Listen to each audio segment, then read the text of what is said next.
করিস না রে। তোরা হারাম খেয়ে তোরা আল্লাহর সাহায্য পাবি? তোদেরকে কবরের শিখ পুড়ি রড পুড়ি ছাকা দেবে। তোদের ক্ষমতা নাই, তোরা নিজেরা বাঁচিস। দাড়ি ছুলেই মুসলমান হয় না। হারাম খেয়ে বেড়াচ্ছিস আর হুমায়ুন কবিরের পিছনে লাগছিস। চৌঠা মে পার হোক, যে কটা দাড়িওয়ালা আমার বিরুদ্ধে বলেছিস, তোদের ওই দাড়ি ধরে তোদের জ্যান্ত পুঁতবো, আমি পুঁতবো। তোরা যত এফআইআর পারিস কর। আর যে আমার বিরুদ্ধে দিল্লি থেকে এসে বেলডাঙ্গায় বহরমপুরে থেকে এফআইআর করছে, কোথায় কোথায় আছে, কে কে শেল্টারে রেখেছে, তাদের সাথেও বোঝাপড়া হুমায়ুন কবির করবে। শুধু চৌঠা মে পর্যন্ত যতই রাগ হোক, যতই যা হোক, এটা সহ্য করব। আমি আজকে নতুন করে চ্যালেঞ্জ করলাম, অমিত শাহকেও চ্যালেঞ্জ করলাম, যদি বাপের বেটা হয় অমিত শাহ, তাহলে 24 ঘন্টার মধ্যে আমার বাবরি মসজিদের কাজ বন্ধ করে রাখা। আর মমতা ব্যানার্জিও যদি কেয়ারটেকার মুখ্যমন্ত্রী হয়, ওই একজন অ্যাডভোকেট, কি নামই বেড়ায় না আমার, মুখারুল্লাহ কি, হ্যাঁ, যাকে অ্যারেস্ট করে দেখিয়েছে খুব ক্রেডিটলিতে, আমার সিআইডি অ্যারেস্ট করেছে। তো হুমায়ুন কবিরকে অ্যারেস্ট করে রাখাক। হুমায়ুন কবির যদি কোনো গলত কাজ করে, কোনো যদি বেআইনি কাজ করে, ভারতবর্ষের সরকার চলছে, পশ্চিমবাংলার সিআইডি আইবি আছে, এখানে এনআইএ আছে, ইডি আছে। ইডি মমতা ব্যানার্জির আইপ্যাকের কর্ণধারকে অ্যারেস্ট করতে পারছে।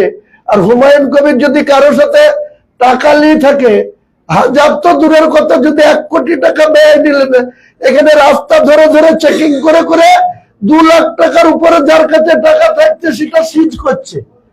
400 কোটি টাকা বাংলাতে গত 1 মাসে সিজ হয়েছে। তাহলে হুমায়ুন কবির যদি এত টাকা কোথাও নিয়ে রেখে থাকে, সে মাটির তলায় রেখেছে না, সে বাড়িতে রেখেছে না, সে কোথায় রেখেছে, ইন্টেলিজেন্স ডিপার্টমেন্ট কি সব ফেল করে গেল যে হুমায়ুন কবির টাকা নিল?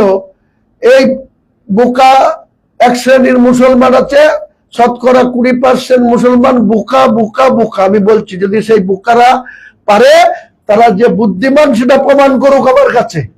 তারা তো শুধু লোকের চটি চেটে বেড়ায়, লোকের হয়ে বোম বেঁধে বেড়ায়।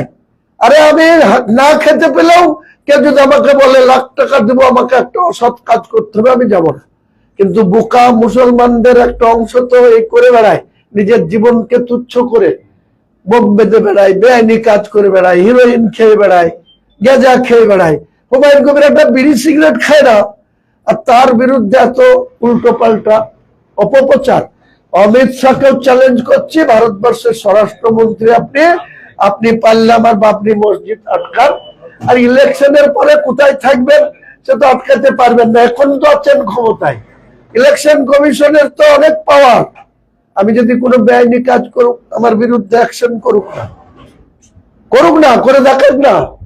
মমতা ব্যানার্জি সিআইডি আইবি শুধু সরাসরি না পেরে শুধু এক শ্রেণীর মুসলমানকে দিয়ে আমাকে গাল দেওয়া, এই যে কটা দাড়িওয়ালা আস্ফালন করছে, দাড়িওয়ালাদের আগে আমি শায়েস্তা করব। দেখে আমার মোকাবেলা কি করে। আমার সঙ্গে কতজন আছে, আর তোদের সঙ্গে এই দাড়িওয়ালা মুনাফেক যারা মমতা ব্যানার্জির পা চাটছিস, এখনো মমতা ব্যানার্জির হয়ে শিখানো কথা বলছিস, অভিষেকের ওই সুমিত রায়ের শিখানো কথা বলছিস। বেলডাঙ্গার এই ছোড়া, 2 দিনের ছোড়া, সে আবার আমাকে হাতে পায়ে ধরে 3-4টে ডায়াসে বক্তৃতা বলে নিয়ে সুমিত রায় ফোন করেছে, আর মনে হচ্ছে আল্লাহকে পেয়ে গেছে।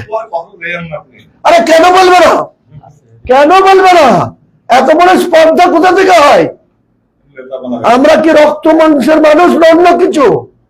আমাদের ধৈর্যের পরীক্ষা যেদিন, ধৈর্যের বাঁধ যেদিন ভেঙে যাবে, সেদিন আমরা মরার আগে বলছি তো 100টা লাশ আগে পুঁতবো, তারপরে আমার খবর হবে। কি চাই, কি করতে চাই তারা, কি